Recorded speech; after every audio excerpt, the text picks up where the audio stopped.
তাহলে আমরা N channel এবং পি চ্যানেল চেনার কয়েকটা উপায় দেখাইছি কি কি, প্রায় 6-7টা উপায় আছে, তাই না? মসফেট হচ্ছে দুই প্রকার, এটা হচ্ছে N channel, P channel, ডিনোটিং letter হচ্ছে কিউ, পি কিউ। চেনার উপায় কি? তীর চিহ্ন দেখে, তারপরে হচ্ছে ডায়োড কানেকশন দেখে, নাম্বার দেখে, অনলাইন নাম্বার সার্চ করে, মিটারের সাহায্যে, আর গেট ভোল্টেজ দেখে। আর এর মধ্যে মূল দুইটা হচ্ছে যে আমরা যদি আমাদের কাছে বোর্ড থাকে, স্কিমেটিক না দেখেই আমরা বোর্ড মেপে মিটারের সাহায্যে বের করতে পারি, ঠিক আছে, মিটারের সাহায্যে। আর যদি আমরা স্কিমেটিক দেখি, স্কিমেটিক দেখলে আমরা মূল জিনিসটা হচ্ছে তীর চিহ্ন দেখে আমরা বের করব। তো এখন আমরা এখানে দুইটা মসফেট রাখছি, একটা হচ্ছে এন চ্যানেল, একটা হচ্ছে পি চ্যানেল, ঠিক আছে।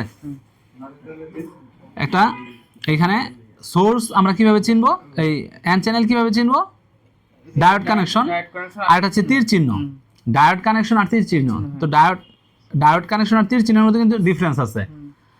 তীর চিহ্নের মধ্যে কোনো প্রকার নিচে দাগ নাই, আর ডায়োড কানেকশনে একটা দাগ আছে, ঠিক আছে, ব্লক আছে। তো এন চ্যানেল হইলে এটা হবে সোর্স টু ড্রেন কানেকশন হবে ডায়োডের, ঠিক আছে। আর গেট কানেকশন কি হবে, ডাউন।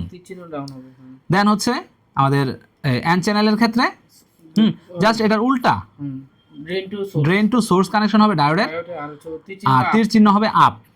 আপ মানে ইউপি, পি লাস্টে পি, আপ মানে হচ্ছে উপরে, তাহলে উপরের দিকে। তো এইভাবে আমরা এন চ্যানেল এবং পি চ্যানেল চিনতে পারবো। এখন এইখানে যেভাবে দেওয়া থাকে স্কিমেটিকের মধ্যে, এরকম যদি থাকে, ডায়োড কানেকশন যদি সোর্স টু ড্রেন থাকে, সোর্স থেকে ড্রেনের দিকে থাকে, তাহলে আমরা ধরবো এন চ্যানেল। আর যদি ডায়োড কানেকশন ড্রেন টু সোর্সের দিকে থাকে, তাহলে হবে পি চ্যানেল। এবং তীর চিহ্ন যদি ডাউন হয়, DOWN, ডাউন, ডাউন মানে হচ্ছে এন, এরকম ডাউন হলে, তো চিত্র যেরকমই থাকুক, এটা এরকম হোক চিত্র, এরকম হোক চিত্র, যেরকমই হোক, বাট আমরা জাস্ট বুঝতে হবে এন চ্যানেল পি চ্যানেল কোনটা, ডায়োড কানেকশন আর তীর চিহ্ন দিয়ে। ওকে।